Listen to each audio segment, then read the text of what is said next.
As mulheres mais perigosas e más da Bíblia, a verdade chocante. A Bíblia tem muitas mulheres que foram pecadoras e agiram contra os mandamentos de Deus, mas poucas foram tão malignas e perigosas quanto as que você verá neste episódio. Essas mulheres cometeram as piores atrocidades contra os indefesos, os inocentes e o povo de Deus. Sem muita demora, vamos começar da menos para a mais perigosa e maligna da lista. Número 5. A mulher de Potifar. A mulher de Potifar vivia no Antigo Egito, durante o tempo em que José, um dos filhos de Jacó, havia sido vendido como escravo por seus irmãos ciumentos. José foi comprado por Potifar, um oficial do faraó e capitão da guarda, uma posição de alto escalão e influente.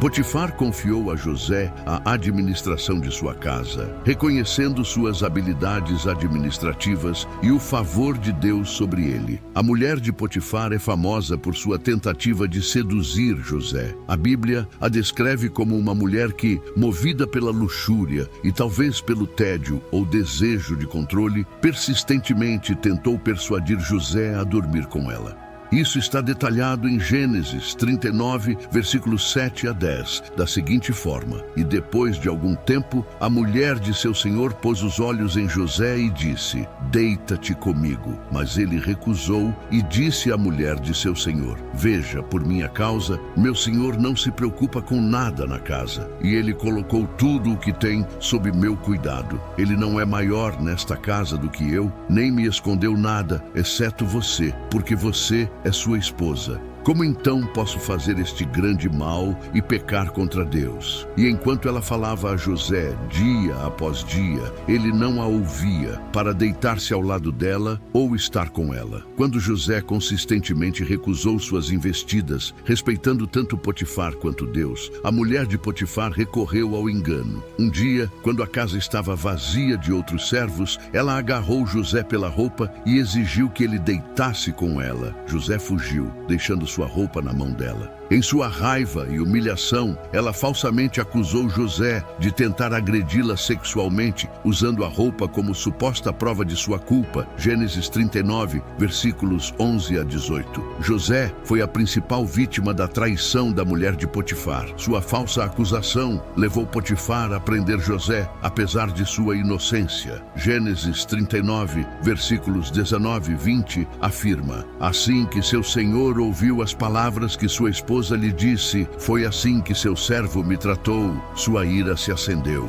E o senhor de José o pegou e o colocou na prisão, o lugar onde os prisioneiros do rei eram confinados, e ele estava lá na prisão. As mentiras e o comportamento malicioso da mulher de Potifar tiveram repercussões significativas para José, mas, em última análise, levaram ao cumprimento do plano maior de Deus para ele. Enquanto estava na prisão, Deus continuou com José, concedendo-lhe favor aos olhos do carcereiro.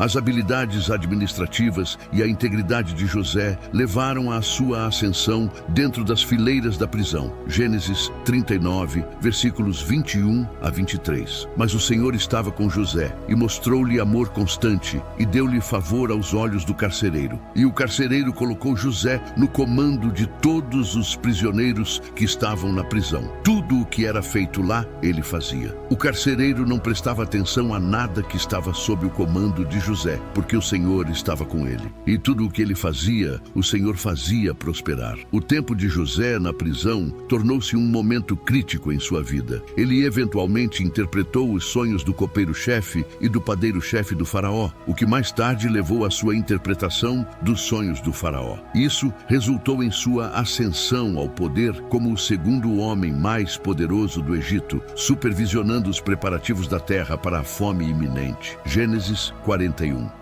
No final, as ações malignas da mulher de Potifar, sem querer, prepararam o cenário para a ascensão de José e a salvação de muitos, incluindo sua própria família, durante a severa fome. Assim, embora ela não tenha enfrentado nenhuma punição direta que saibamos, o plano divino prevaleceu, demonstrando que Deus pode transformar até as intenções mais maliciosas em oportunidades para seu propósito e glória. Infelizmente, o legado de falsas acusações de agressão sexual da mulher de Potifar continua até hoje. Número 4. Dalila. Muitas pessoas cometem o mal, mas poucas se deleitam e prosperam no mal. Dalila foi uma dessas. A história de Dalila se passa durante o tumultuado período dos juízes, uma época em que Israel frequentemente estava em conflito com povos vizinhos, incluindo os filisteus. Dalila vivia no Vale de Sorek, uma região intimamente associada aos filisteus, que eram inimigos de Israel. Apesar de sua associação com os filisteus, a nacionalidade exata de Dalila não é especificada na Bíblia. No entanto, suas ações revelam seu alinhamento com os líderes filisteus contra Israel. Dalila é mais conhecida por seu papel na queda de Sansão, um dos juízes de Israel, renomado por sua extraordinária força física.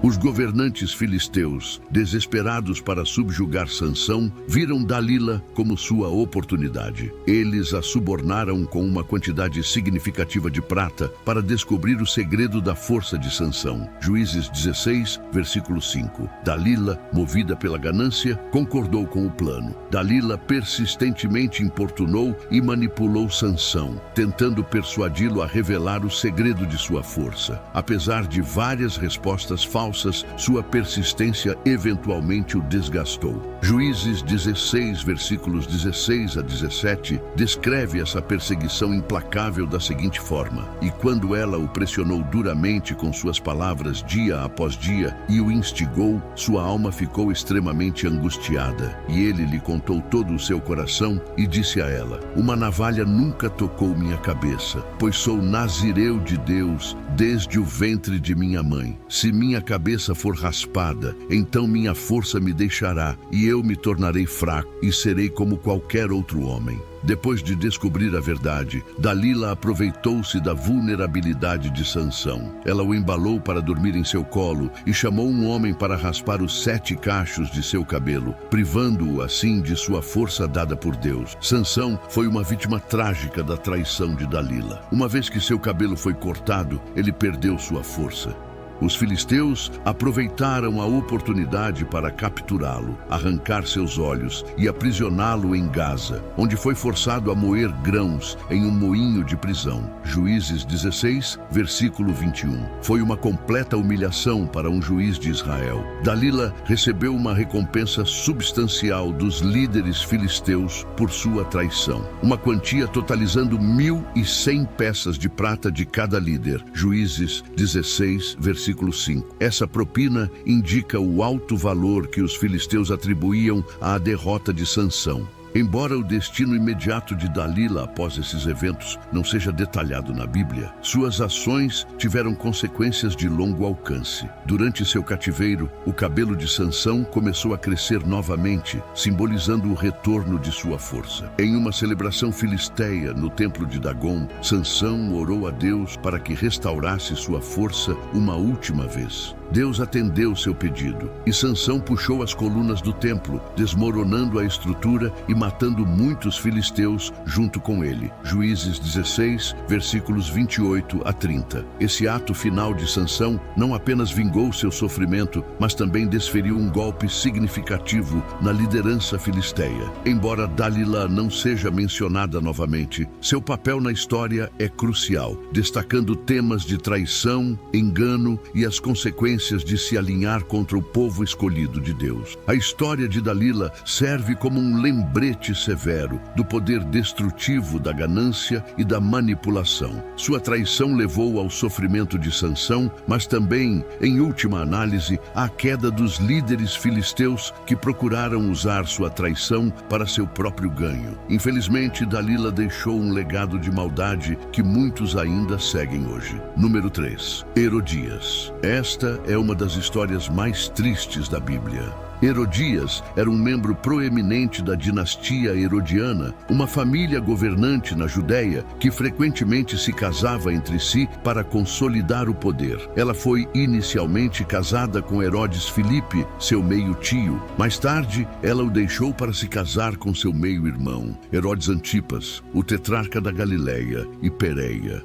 Esse casamento foi tanto politicamente quanto pessoalmente controverso, pois envolvia o divórcio de seu primeiro marido e o casamento com seu irmão, o que era considerado ilegal pelos padrões judaicos. Herodias é infame por seu rancor amargo contra João Batista, um profeta reverenciado. João Batista denunciou publicamente seu casamento com Herodes Antipas, declarando-o ilegal de acordo com a lei judaica. Marcos 6, versículos 18 a 19. Herodias, furiosa e humilhada pela condenação de João, buscou vingança. Sua oportunidade surgiu durante a celebração do aniversário de Herodes. Herodias manipulou sua filha, Salomé, para realizar uma dança que agradou muito a Herodes e seus convidados. Herodes, em seu deleite, prometeu conceder a Salomé qualquer coisa que ela desejasse, até a metade de seu reino. Marcos 6, versículos 22 a 23. Instigada por sua mãe, Salomé pediu a cabeça de João Batista em uma bandeja. Marcos 6, versículos 24 a 25. Herodes, embora angustiado pelo pedido porque respeitava João, sentiu-se compelido a honrar seu juramento diante de seus convidados. Ele ordenou a execução imediata de João. Marcos 6, versículos 26 a 27. João Batista foi a vítima de coração partido do esquema vingativo de Herodias.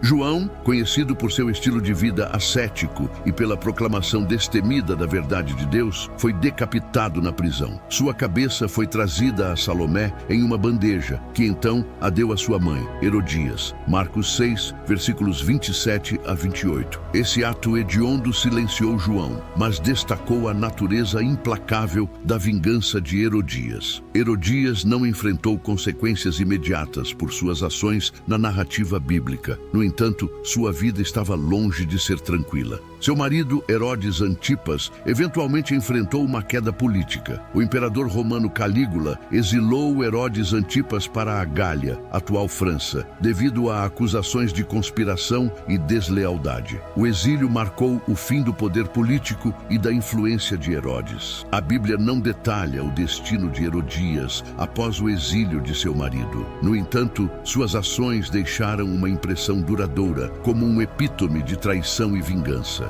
A história de Herodias serve como um lembrete poderoso do poder destrutivo da raiva incontrolada e dos extremos aos quais ela pode levar uma pessoa. A história de Herodias se entrelaça com temas significativos de poder, manipulação e as consequências do comportamento injusto. Sua manipulação de sua filha e seu complô bem-sucedido contra um homem justo demonstram sua astúcia e natureza implacável. Embora a Bíblia não cronique seus últimos dias, seu legado é de infâmia, ilustrando o caminho perigoso da vingança e a decadência moral que acompanha o abuso de poder. Número 2. Atalia era filha do rei Acabe e da rainha Jezabel de Israel, uma linhagem notória por idolatria e governo impiedoso. Seu casamento com Jeorão, rei de Judá, criou uma aliança entre os reinos de Israel e Judá.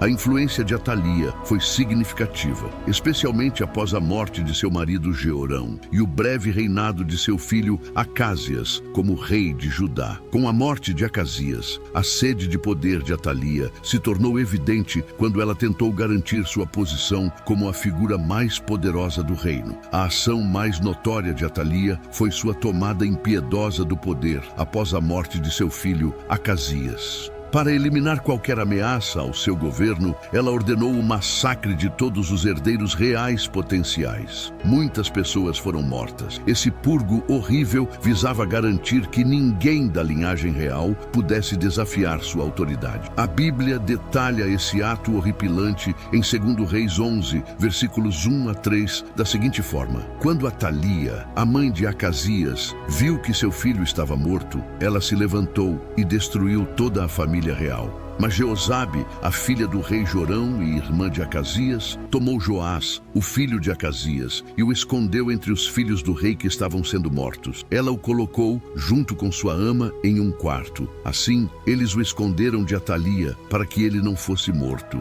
E ele permaneceu com ela por 6 anos, escondido na casa do Senhor, enquanto Atalia reinava sobre a terra. Sem o conhecimento de Atalia, seu neto Joás foi salvo por sua tia Jeozabe, Jozabe, que o escondeu no templo do Senhor. Esse ato de coragem preservou a linhagem davídica que Atalia tentou aniquilar. As principais vítimas da ambição de Atalia foram os membros da família real e os herdeiros potenciais do trono. Seu massacre implacável se estendeu a qualquer um que representasse uma ameaça ao seu reinado. Isso incluiu seus próprios netos e outros membros da casa real. A extensão de sua crueldade sublinha sua busca implacável pelo poder e seu desprezo pelos laços familiares e pela decência moral. O reinado de terror de Atalia durou 6 anos, durante os quais ela governou Judá com mão de ferro, provavelmente continuando as práticas idólatras que herdou de seus pais, Acabe e Jezabel. Seu governo tirânico eventualmente provocou uma resposta daqueles leais à verdadeira linhagem real.